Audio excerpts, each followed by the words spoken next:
the bat, you have to believe that you are one of the best students on campus and you're willing to do what it takes to be one of the best students on campus.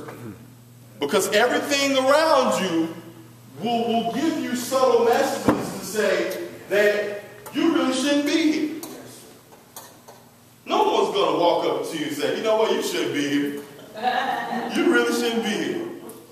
But you will get enough messages encrypted. So, let me give you one of the best examples of that. You know, a lot of institutions have like these, the 099, the 099, and the 090 courses. Most institutions are getting rid of those. They're getting rid of those. And by and large, because of the institutional structures in our P through 12 system, that's kind of, well, it is broken. I ain't going to say kind of, it is broken. Students of color end up taking those courses. So if you're going to eliminate those courses, what are you really saying? I really don't want these particular folks in this space. It is an ingenious racist way to basically say we don't want people of color on campus. Because what happens, those students get denied. Then those students then go, because they're usually left with few options, they usually go into the community college system, which is nothing wrong with it, or the for-profit college system, which I do believe provides a certain level of access. But any school that spends more money on marketing than education, I'm leery of. But that's a different conversation. Yes, you are connected, and you must stay connected. I think many times because of pressure, black people and people of color want to kind of disassociate themselves with people on campus that are of color. Okay? To get through this, you're going to need to stay connected to people who look like you. You're going to have that closeness. You're going to have to stay connected. I tell students all the time, do not be afraid of black people. Do not be afraid of Hispanic people. I have way too many students be like, I ain't messing with those students. I have students like that all the time that come from, you usually get that from students that come from predominantly white high schools. They just don't deal with black people. Until they get that proverbial cultural knot on the head around the second or third year, then they come into my office. I'm going to get involved there. You look at him like, you go here? You go here? I mean, seriously, no disrespect. You go here? Then you look, they're actually a student there. I was like, man, you ain't come to no programs? No, wow, you do go here. But you still service that student the same. And you understand that you have to be there even though they didn't want to deal with you on the front end.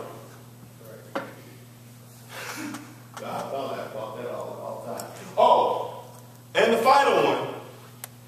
Closed mouths don't get fed on this boulevard.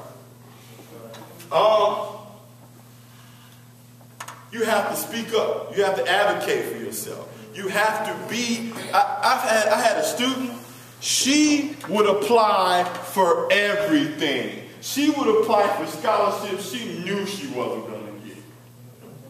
She applied for everything. She went after everything, every position. She was the richest college student from the brokest background I've ever seen in my life. She was brilliant. She went after everything. The school was giving her $6,500 a year on top of school being paid because she applied for everything. You have to speak up. You have to say, I need help. Where's the help? And we tend not to do that because we want to show that we deserve to be here.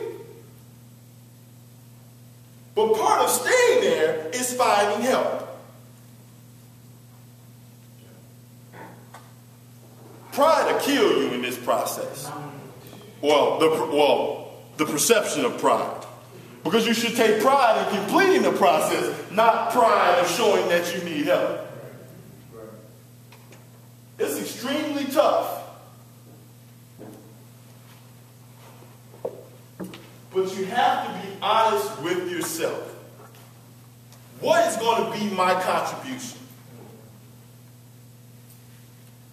And in today's world, for the current generation and generations after this, you won't be able to make a substantial contribution unless you complete this process. You won't be able to fall into the fat like your great-grandfather or your grandfather who went to a factory, who might not have had as much skills, but he was able to build an entire life for his family just because he went to a factory. Those jobs are done. You'll never see them again. Even though Ford, GM is on the rise again, those jobs are somewhere else, and they done made a couple robots to take about 40 people's jobs.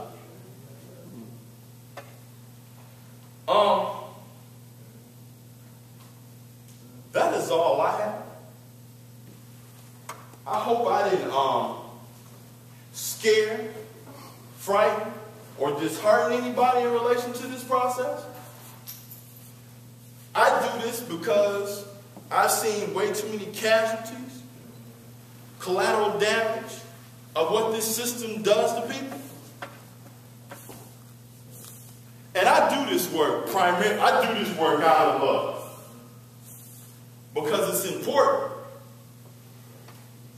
You know, I tell people all the time, I'm willing to take the political and the social bumps from everybody, you know, for people to look like me to complete this process. Because I know if I didn't complete this process, I probably would be in prison. I'm almost certain of it. Or underemployed. So I'd like to thank all of you for trusting me during this time and being here. Any questions?